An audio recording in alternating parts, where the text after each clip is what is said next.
Hi, welcome to the new video. I am Rohit, Desai, co-founder of JV Experts. In this video, we are going to discuss on FSSAI. So how do I get the license? What is the importance of it? Which is the license as an exporter I need to hold? What are the challenges that I get at the time of obtaining the license? And if there is some issues, how do I get it sorted? Okay. So let's see here. So the main importance of this license is to make sure you ensure the food safety and public health. If they do it or they don't do it, that's secondary. But on paper, this is the body which is going to protect you from your public health and your food safety. Whatever goes to your mouth, it's all safe. Okay. Still, we see restaurants and hotels plays around with the certificates. That hygiene is something that we couldn't really comment on. Okay. Build consumer confidence and credibility if you have it. So when your label says that, okay, you are FSSAI registered, so that's a trust factor. Still, how legit they are, that's not for the public. But as a general public, because I know what is the FSSAI thing is, so I don't really give a damn. But when it comes to a general public, they are not aware of so much. So if someone looks to the FSSAI license numbers, then they're okay, this is something legit, they are licensed. Okay. So, but as an exporter, does it really make sense? Many people in the global market maybe not aware of it. They don't even care. But still, as a rules and regulations, if you have to export some product from Indian market, which is edible, then you need to have the FSSAI without a mess. Okay.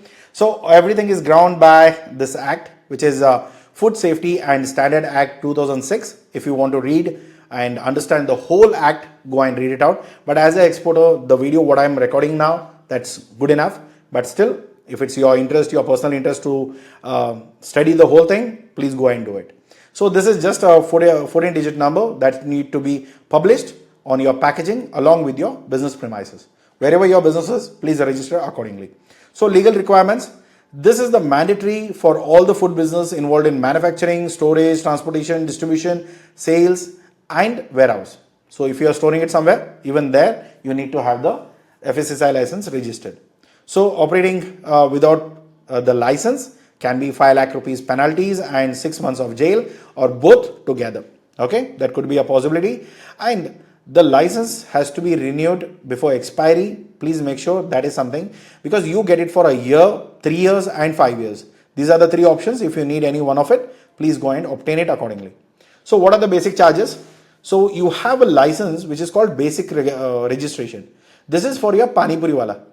So if you are using Golgappa, Pani Puri, whatever you call it, any roadside vendors, right? So these guys will be having the basic registration, which is going to cost them 100 rupees per year.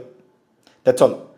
So you don't need to register this because we are not going to deal in that. Okay. So we are not a roadside vendors. So consider that you cannot go for it. Okay. Then the state license. This is for the companies or stationed in the state businesses. So which is like 12 lakhs to 20 lakhs. This is the turnover what they are doing. But this is going to cost you 2,000 to 5,000, and this is the price for it. Okay. So the other thing what I'm saying is, as an exporter, do basic and state involves for is applicable for me? No. You need to go for a central license.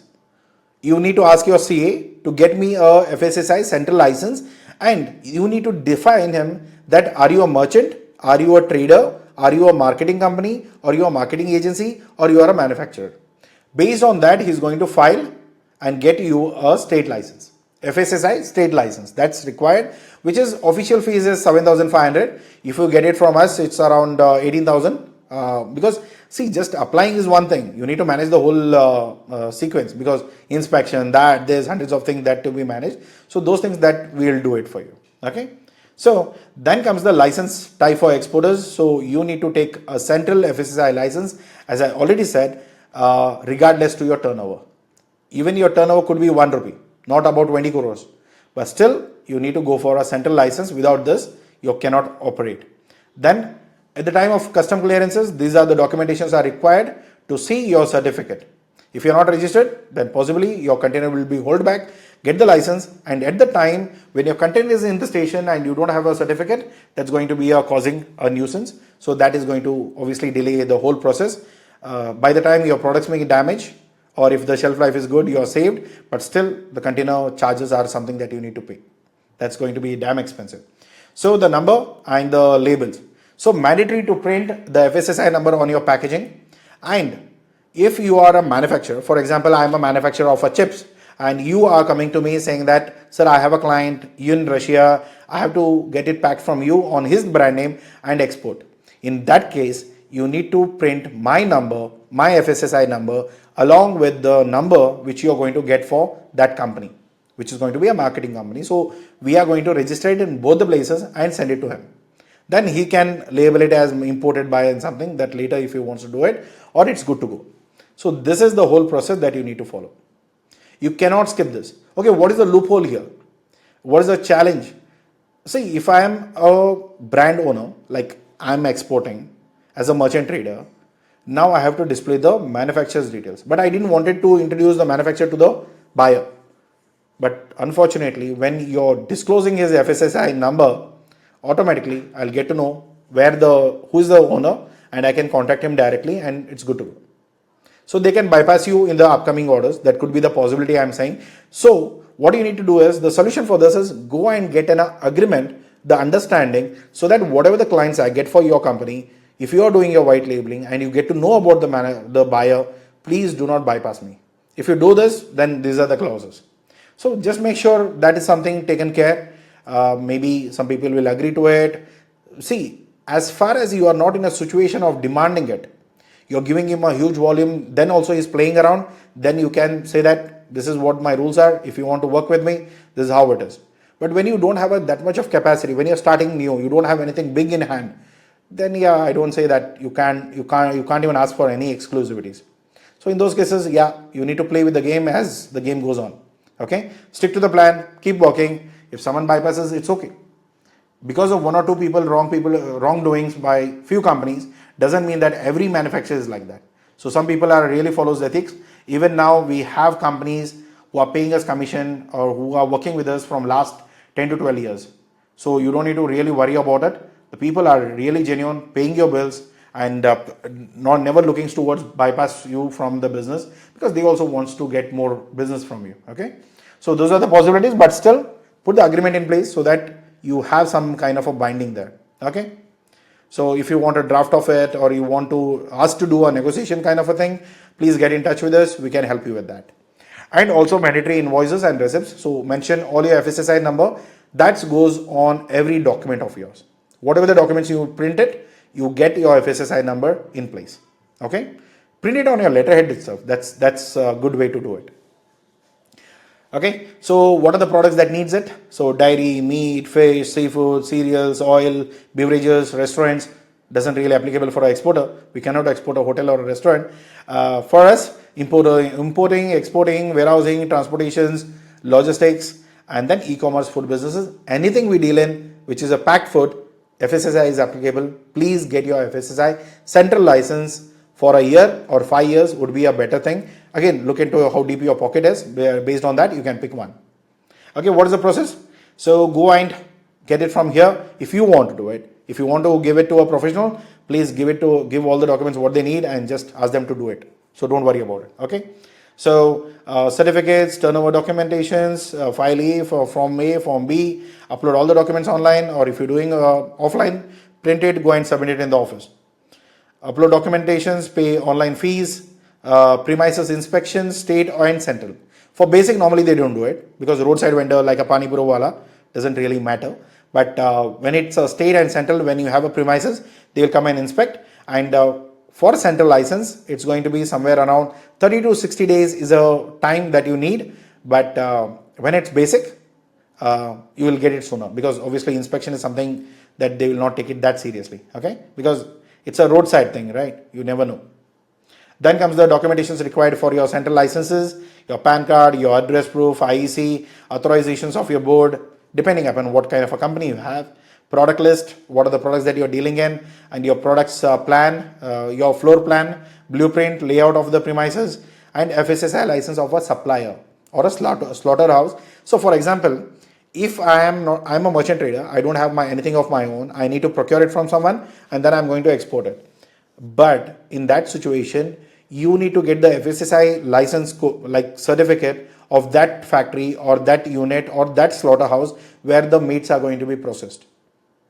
So based on that FSSAI, you will get your FSSAI. It's not like I'll get a FSSAI and then I'll work with anyone. That's not how it's going to be. You need to attach your slaughterhouse or your manufacturing FSSAI at the point of registrations, or else later you have to go and amend it. So that's also the cost. So these are also going to be a regular thing. So get your CA done. So because if you are not professional enough to manage each and everything, so it's better get it done from your professionals. Okay. You can get in touch with us. We'll put it to our associated team. They will manage it for you, the whole and soul, if that something is needed. Then if you're getting the products, you're washing it in your warehouse or your place, then you need to get your water report tested if that's applicable. If you are just getting it, storing it in your place, just your warehouse registration is good enough. But apart from your warehouse, if you're washing it, cleaning it, repacking it or something, then you need to take that permissions on the FSSAI license, then you need to go ahead. Then it needs a photographs of your premises, declaration saying that it's all my responsibility. Something goes wrong, put me into the jail. So that's something you say out loud, and then that's how the things works. The fee, 100 rupee for a pani puri wala, not for you. State license, not applicable for you, don't get into it. Central license is for you, even if you have not done a single penny of business. Go for central license. There is no other way for you. Okay. As an exporter, that's all. Where to apply? This is the website. So offline, go and visit the regional offices. So if you have some support, so they called it as support. Normally, you don't get anything from that. Okay. Then if you can't do it by yourself, if you're not a CA, get in touch with us. We can help you with that. Or go to the CA firms where people can do it for you. Ampeda and Mepeda for your seafood and meat. This is something you need it. So plan it accordingly. And local industry associations or trade bodies, go and register with it or get the help from them. So they will help you to register your FSSAI. Challenges in meat industry, so strict hygiene and infrastructure requirements. If those infrastructures or hygiene is not met, your factory can be seized. So in that case, your production, everything goes stopped, and then it will be a bigger problem. So think of it. Then additional documentation, slaughterhouses, these are something that you need. That's again, what type of registration you're doing, what are the documents that you carry with. So these are something that you need. If you are a manufacturer himself, then you need local municipal, animal husbandry, all kind of safety norms, local body licenses, NOC from fire department, NOC from that, NOC from this. These are something that you need to hold. So as a merchant trader, if your slaughterhouse has it all, then you're good to go. Just register from his, get his FSSAI, get yourself registered, good enough. If they may ask for an additional agreement of understanding. So if you have any sale agreement with you, so even you can attach that. So that gives the confidence enough. So they can give you the license bit early. That's possible. And it's an ongoing compliances, inspection. These are something they do on a go. Whenever there is you will see, right, when you feel the cop on the road, it's like not about the safety, but when they need the money. So that's something happens here too. So compliance affair. So display license premises, print the both like manufacturer and the label owner, print on the product thing and renew it before expiry. That's important. And when you want to renew it, so there is a annual returns that you need to file, which is form D1 by May 31st. This is something your CA is going to do it. If you are where you're procuring it, these are the how much your sale you have done, through which FSSAI you have done it. So these are all something that you need to maintain a record. Your CA will help you to understand that. So that should be good enough. Okay. So this is the whole thing from top to bottom. Everything is being covered. As an exporter, this is more than enough knowledge to start with. But if you want to learn more, understand big enough, go and read out this article, or you can go and download the full report of FSSAI, which is, I'll leave the link in the description. Go and download it at a price. And if you want a consultation, then book your consultation call. We can help you with that. Okay. So thank you so much for watching this video. I hope this video has given you some kind of a knowledge. And if it has helped you, please hit the like button and subscribe to our channel to watch more videos like this. Catch you up in the next video. Take care. Bye-bye.